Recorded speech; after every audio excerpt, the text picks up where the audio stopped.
Coming up on Mountain News this morning, 3 students received the Ralph Gabbard Scholarship yesterday at the WYMT Food City Mountain Basketball Classic. And an Eastern Kentucky bank is warning shoppers to beware of online scams as the holidays approach.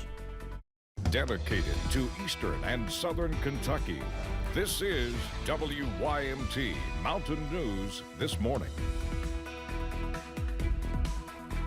Good morning, I'm Olivia Calfee. The time is 6:30 on Thursday, December 7th. Now let's check in with Chief Forecaster Brandon Robinson for a look at your forecast this morning.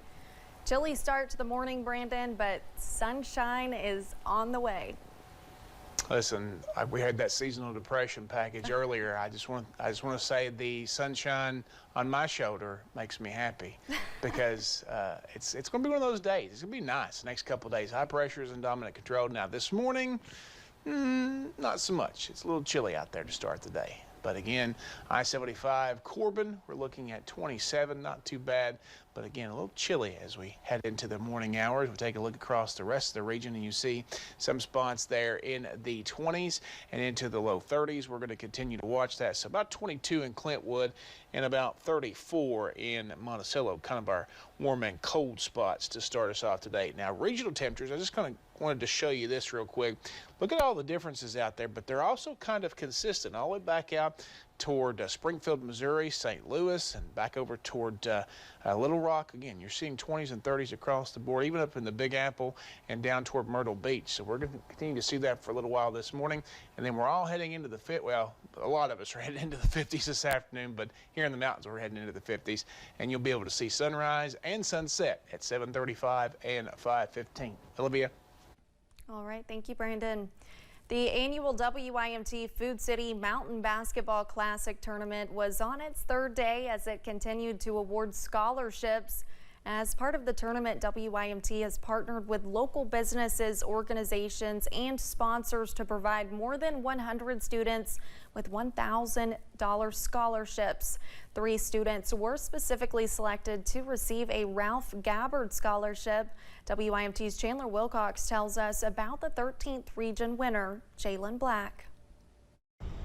With a countdown towards graduation, North Laurel High School senior Jalen Black has her eyes set on the future, which for her includes the hopes of continuing her education at the University of Kentucky. My motivation really just comes to excelling in the future and just having a good career that keeps me, that's what keeps me focused, is just focusing on the future. When she graduates high school in May, Black will have 21 college credits in addition to her diploma. Those credits she expects to cash in as a Wildcat. So I've already applied to the University of Kentucky and been accepted into their pre-journalism major. And so here in a few years I plan to go to the sports journalism pathway and be a sports broadcaster. While Black sees sports broadcasts in her future, she is not a stranger to hearing her name over the speaker.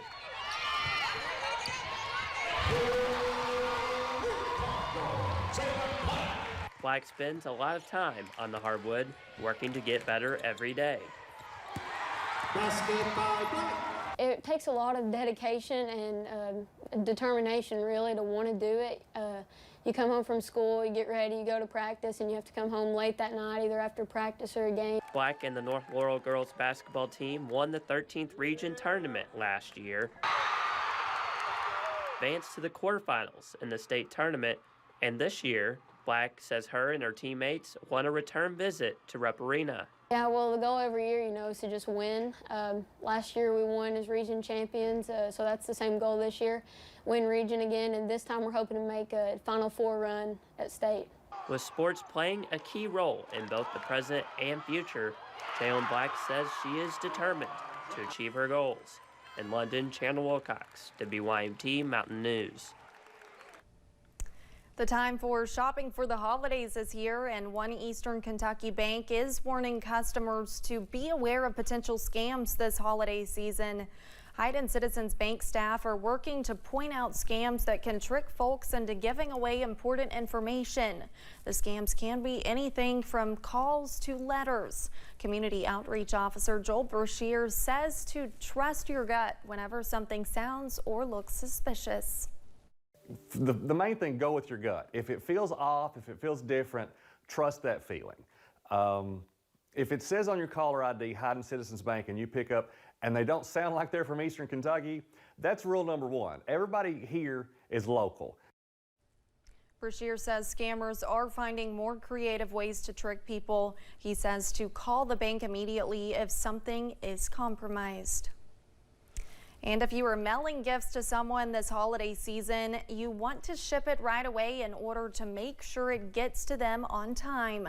USPS says it processed 12 billion packages and mail pieces during last holiday season, and they are on track to do the same this year. USPS spokesperson Sean Hargadon says timing is crucial and shippers should be planning for sooner rather than later. Folks in Laurel County mourned the loss of one of their own last night. Monica Smith was a longtime employee at the Laurel County Board of Education.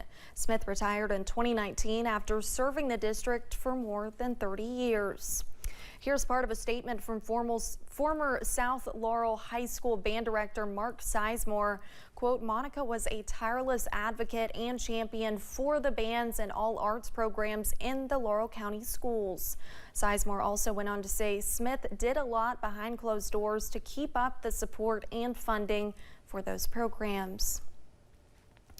In Pulaski County, 2 people were arrested following a traffic stop. The incident happened last Sunday in Burnside. Deputies stopped a car for what appeared to be plastic over the license plate and the 2 people inside the car not wearing a seatbelt. During a search of the vehicles, deputies found multiple baggies of what was believed to be meth. 50-year-old Dana Calhoun of Somerset and 34-year-old Joshua Baker of Tatesville were taken to the Pulaski County Detention Center. As temperatures continue to cool down, there is less daylight outside, and that can affect our well-being. Many people tend to feel more depressed this time of year. For some, it is just a seasonal thing. Clinical psychologist Melinda Moore says our bodies respond a lot to sunlight. It's essentially the lack of light and the fact that there's a part of the brain that's in the thalamus that responds to light or lack of light. And so it's thought that that might be a cause for seasonal affective disorder.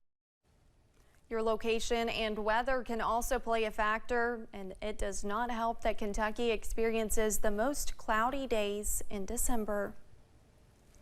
The state-run Team Kentucky disaster funds generally went where they were supposed to. That's the finding of 2 reports by Kentucky Auditor Mike Harmon's office and a state inspector general.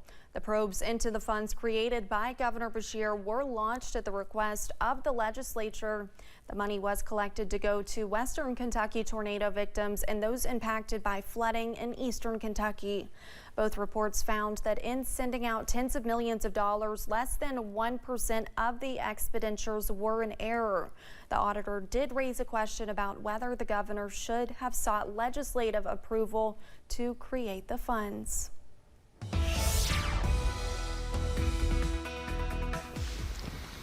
.638 here on this Thursday morning. We're taking a look at US 119, US 23 at Jenkins. A little bit of light traffic out there this morning. No major issues as we continue to go through the first part of your day. We're looking at temperatures. They're fighting over there in Southwest Virginia, down to 21 now in Jonesville, but it's always colder in Southwest Virginia. But generally across parts of the region, we are seeing mid to upper 20s and low 30s out there. 31 at Jackson. We're forecasting 30 there, 32 Prestonsburg, and over toward Moorhead. So again, a little extra on your coffee meter, getting close to max warming needed. Your out the door forecast, we're going to see lots of sunshine today. That should warm us up into the low to mid 50s. Olivia. Thanks, Brandon, and thank you for joining us. The time is now 6:39. Still to come on Mountain News this morning. We take a look at the last Republican debate before the Iowa caucuses next month.